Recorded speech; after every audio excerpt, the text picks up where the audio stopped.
Okay, students, for this exercise, what we're going to do is we're going to create the site plan, and the site plan is going to be in AutoCAD. So this is an example of what the site plan will eventually look like. We need to put in property lines. We need to show sidewalk. We need to show a curb line, the house itself, setback lines, easements, driveways, things like that on the street. Okay, so this is basically what you're going to be needing for a site plan. I also have another sample site plan on the Google Drive that this is an actual industry site plan. This is what a site plan, or sometimes called a plot plan, that I use for my brother-in-law's house. My brother-in-law lives at this property, and I helped him by creating the plans for a covered patio that he wanted to add. That's the shady part in here. So this is what was submitted to the city of El Paso for a permit. So this is what it looks like as far as a site plan, very similar to this one. Notice the same information that we're going to be needing for this site plan that we need for our class. Okay, so in our class, what we're going to be needing is, of course, a AutoCAD drawing. You just start a new drawing. We will need a title block. Just make sure you find out what title block size we need. But on model space, there's a few layers that we need to add to our list. Okay. So it depends if and when you created your layers. But if you don't have these layers on your AutoCAD list of layers, we do need to add these 4 layers that are going to be part of this additional for this site plan. And the one layer I'm going to be using is the property line. Okay, so that's been created already. I just want to make sure that's my current layer. Okay, now, before we get started on drawing, the thing is we're going to start with a property line, okay? And the property line, I'm going to be using a sample. This is an actual plat that we have here in the city of El Paso. I'm just going to pick and pretend there is no house on this corner lot, on lot number 18 here in El Paso. Of course, there is a house there now in real life. It's just that I'm going to be using it like if pretending that there is no house there. I'm developing a set of plans for this house, and I'm going to put it on this one lot because that's the one that's the owner has, or whatever the case may be. So, but just keep in mind that it does exist, that the house does exist. There is a house there right now. Um, so, we can't really demolish the house and just put our house there. It's just, we're just using the plat just for the purpose of this exercise. So there is a house there. Just keep that in mind. And this is the street and where it would look like. But we're just developing the site plan for the assignment, pretending that there was no house here, and we're developing the site plan for this one assignment. Okay, so just kind of keep that in mind. All right. So for this site plan, what I'm going to do is I need to use this bearings and distances, pretty much how you saw in the last video. So I need to use that information. Now, for us to work with bearings and distances in AutoCAD, we need to change our units. We are going to use architectural units for this architectural site plan, but I will tell you, once we start on the actual civil drawings, whenever that semester is, we will be using a different types of units. But for this one particular, we're going to use architectural units. Now, as far as the angle, this is the angle that we need to change. We've been usually using decimal degrees, but we are going to be switching over to surveyor's units. And as far as surveyor units, we also need to change the precision. Usually it's defaulted to this size. We need to change the surveyor's units to this precision. And that's pretty much all we need. So we leave architectural. We're going to change the angles over to surveyor's units and change the precision, hit OK. You might get some messages. Just leave that alone. So now what we're going to do is we're going to start drawing the lot lines for this one corner lot here. Okay. No reason, like I said, no reason why I'm using this one is just for the demonstration purposes. You can pick any lot that you want based on the assignment. And the way I'm going to draw it is I'm going to start at this point, going this way, drawing that one lot line. This one coming this way. And of course, I do need to show you how to draw a curve. That is a different type of technique. So I'm going to start with these first 3 lines first, and then we'll continue with how to draw that curve. Okay. So what I'm going to do is I'm going to just draw myself a simple line. I'm going to start with the line command, pick a point. And then this is where it's going to be a little bit different, because what I'm going to do is I'm going to use what's called polar coordinates. I'm going to put shift, the number 2, or the at symbol, at, okay? And then I'm going to type in that distance of 104.74 feet, okay, 104.74 feet, and then I'm going to hit tab. And then once I hit tab, that's where I'm going to put in my bearing. So I'm going to put my bearing of north, N for north, 12D for degrees, 57 minutes and 15 seconds east. That will be the bearing I need to use for that first line, and hit enter. Okay. So that first line I just drew, it's basically representing this line right in here at that bearing, and then I'll talk about this one next. But just to check it, how do I know that this is drawn correctly? If I type in PR for properties and I select the line, you'll notice down in here basically confirms my angle of, or bearing basically, of north 12 degrees 57 minutes and 15 seconds, pretty much what we got there. Now notice the distance is different. This is in feet and inches. This is in decimal feet. Once again, that's not a big deal. I just want to make sure that when you typed it in originally was with 0.74. This is what it's showing here, but that I'll explain well, I'm not sure at what point I'll explain the difference, but nonetheless, this is using feet and inches. This is in decimal feet. Whenever we get to the civil portion of this class, I think hopefully you'll understand that more. For now, as long as you type this in exactly the way it is, you're going to get a different number. Let's just make sure that we're typing in this number. Okay. So it will be a little bit different, but we're just going to have to continue that for now. And hopefully it will make sense here really soon. Okay, so then I can draw my next line. My next line over here has a distance of 5569. What is the bearing? Every line has to have a bearing. So right in here we have 5569. What's the bearing of this line? There it is. It's southeast 77 degrees, 2 minutes, 35 seconds. In this case, north is pointing up. So north, since it's pointing up, it happens to be going in a southeast direction. So we can pretty much leave this one in a southeast direction. This is the one that I'm going to tell you we're going to have that issue where I might have to flip the direction. So we'll kind of start with one first, right in here. Okay. So we're going to draw our first line, or our next line, sorry, from this endpoint right here. And we're going to go shift at, or number 2 for at, 55.69 feet. And then I'm going to hit tab so I can get to that bearing. And that's going to be south, 77D for degrees, 02 minutes, 35 seconds, E for east. Enter. Okay. And then I can confirm that that's the bearing that I typed in. Once again, the distance is going to be a little weird, 55.69. This is 55.814. Okay. So it's a little bit different. Again, this is decimal feet. This is feet and inches. So that's pretty much what it is. And we'll continue with where we're at. Okay. The next line. Okay. So the next line, notice that it says 8473, but the bearing, I don't have a bearing on along this line anywhere, but 99% of the time it will be the bearing of the center line. So this is the bearing of this line here. Okay.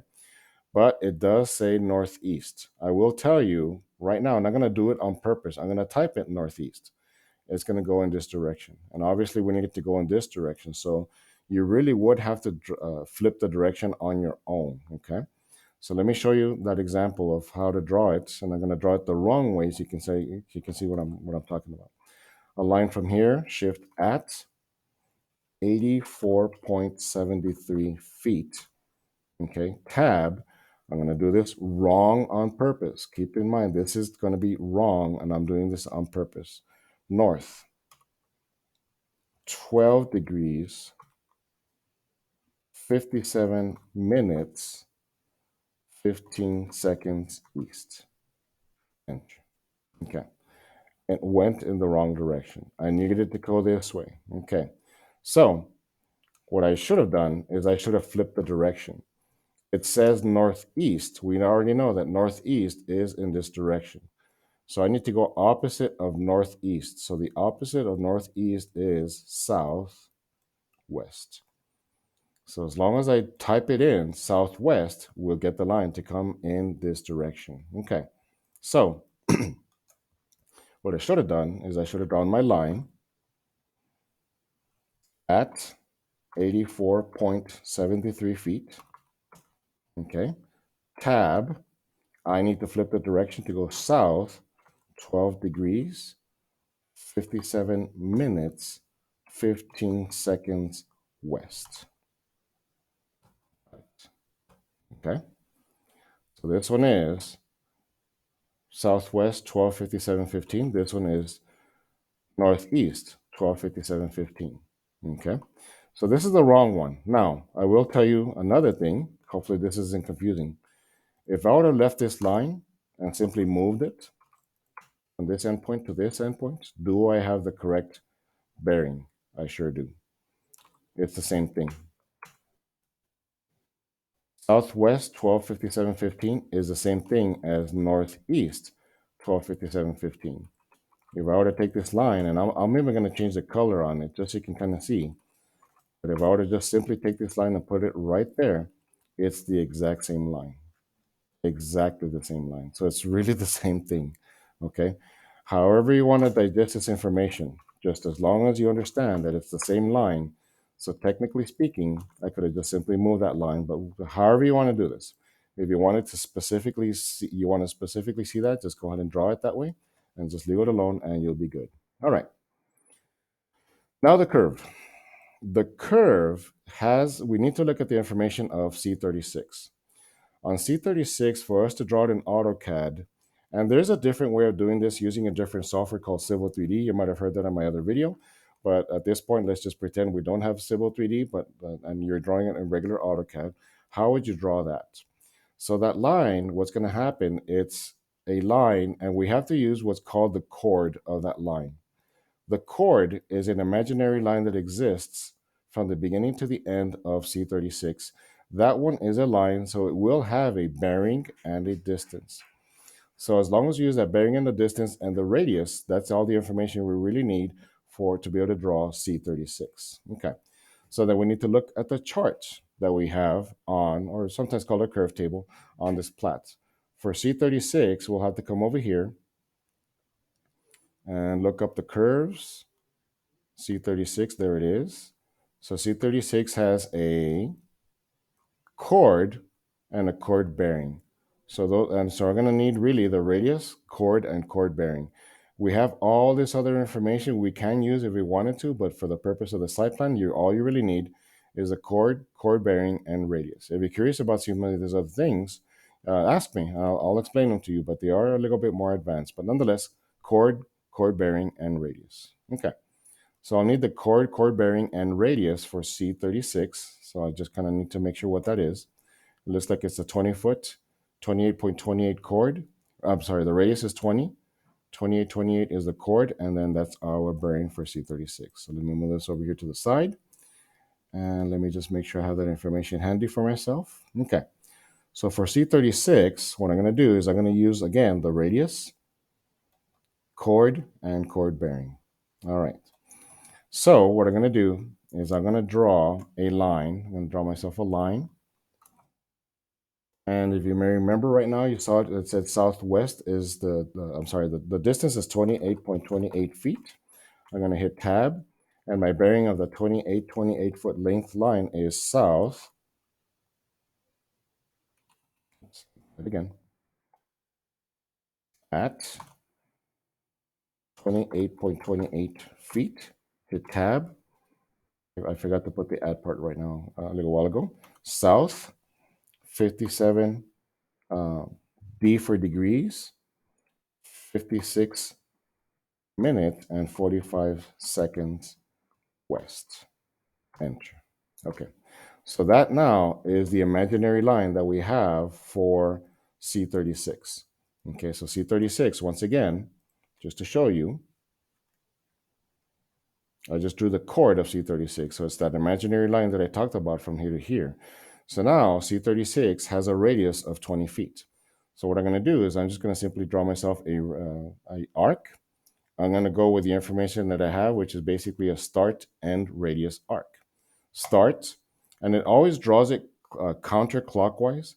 So whenever you start, you want to start here, and then you're going to draw going this way. So this is going to be my start point, and this is going to be my end point.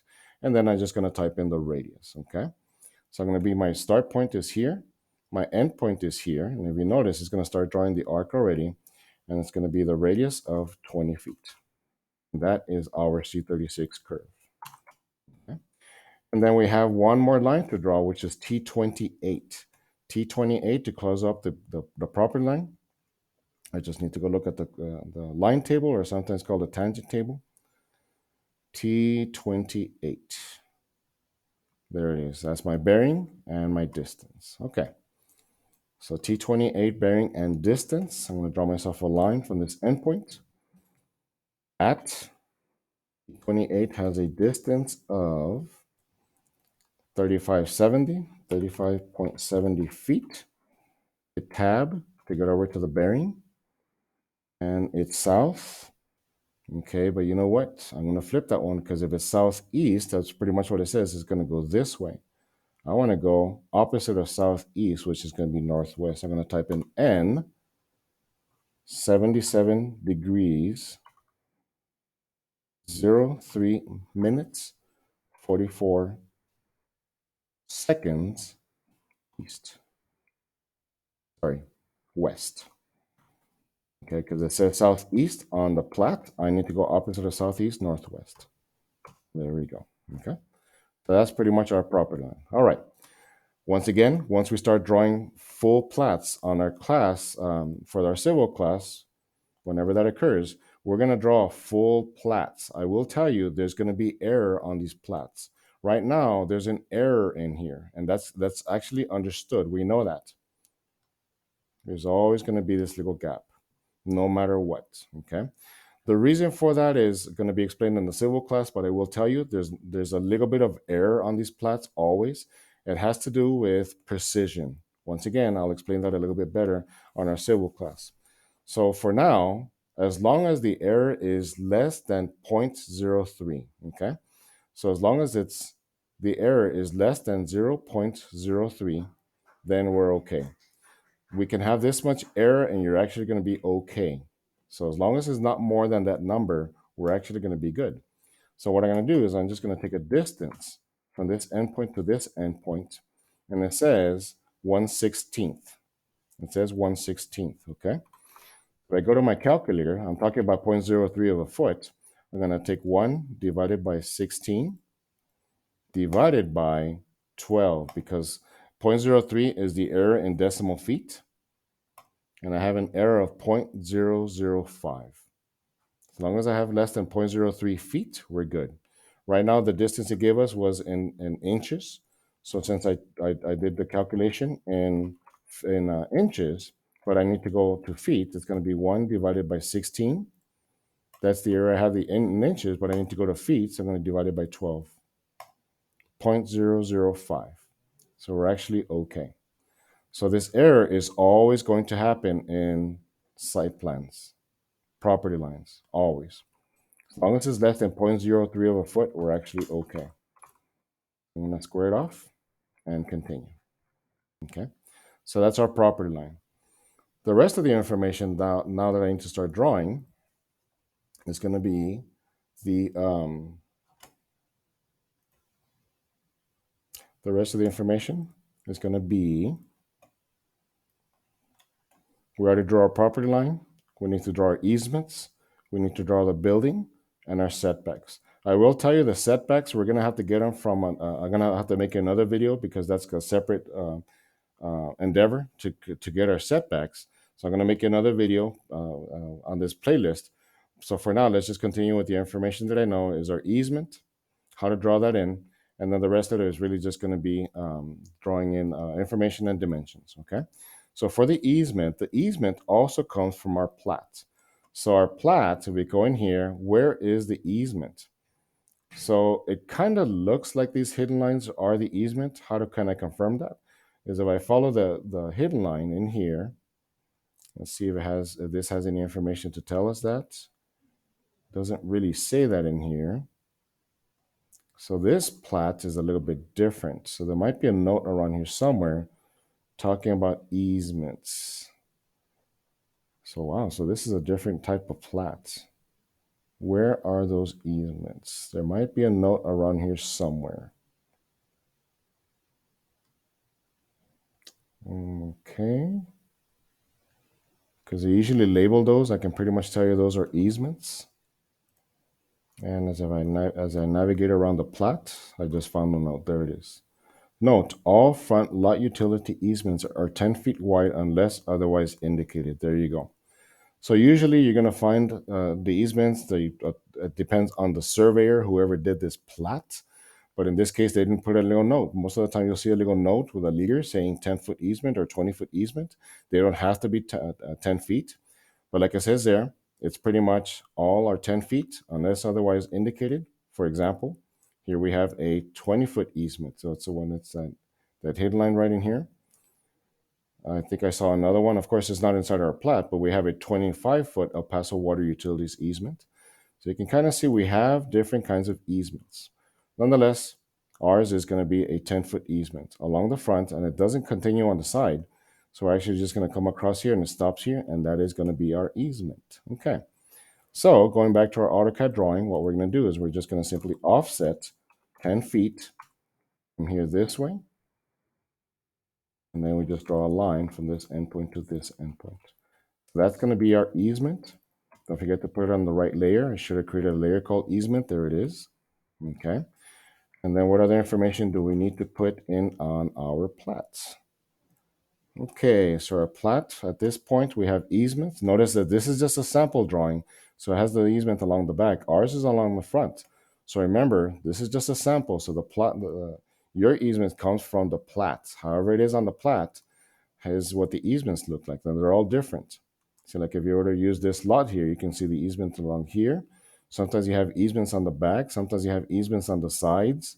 So you just got to be careful. You got to be careful and understand that information. Okay. So in this case, we have easements, setbacks. Let me show you how to put in the building, and then I'll make another video for the setbacks so you can start doing offsets. And then from there, you just simply continue and finish up the site plan. Okay. For the building in our case is going to be a house, and we have a house that we've been designing up to this point. And if I may suggest, since the building outline is represented with the foundation, I would just go to my foundation plan. And on my foundation plan, we basically have the foundation that we drew, and that represents the outer edge of the building. So might as well just use that one. So I'm just going to open up my foundation plan. I'm going to turn off using the off command right in here and turn off my dimensions. That's my current layer. So I'm going to hit yes. I don't need my footings. I'm going to turn those off. And I'm just going to simply take that information, right click, clipboard, copy, and then I'm going to go to my site plan, right click, and clipboard paste. And there is my house. Okay. Now, the thing though, the house needs to go inside my property, but it has to be within the setbacks. So the setbacks you have to get from my next video. We'll show you how to get the setbacks. Okay. So right now, just to show you as an example, I don't know what the setbacks are, but let's just say they were 25 feet on the front. So I'm just going to pretend they were 25 feet on the front and back, and then 5 feet from the sides. Okay. Um, if they did not necessarily are. So you need to be careful on what they are. So those are the ones that you have to get. And then once you get the setbacks, the building has to be inside the setbacks. Okay.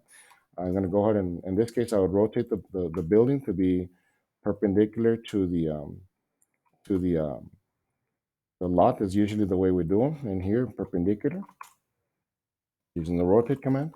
And then you can place the building on where it needs to go. But again, I'm going to make another video to continue this series because it is a pretty long video on how to put in the setbacks and then hopefully finish up the rest of that information. Okay, so let's continue our next video.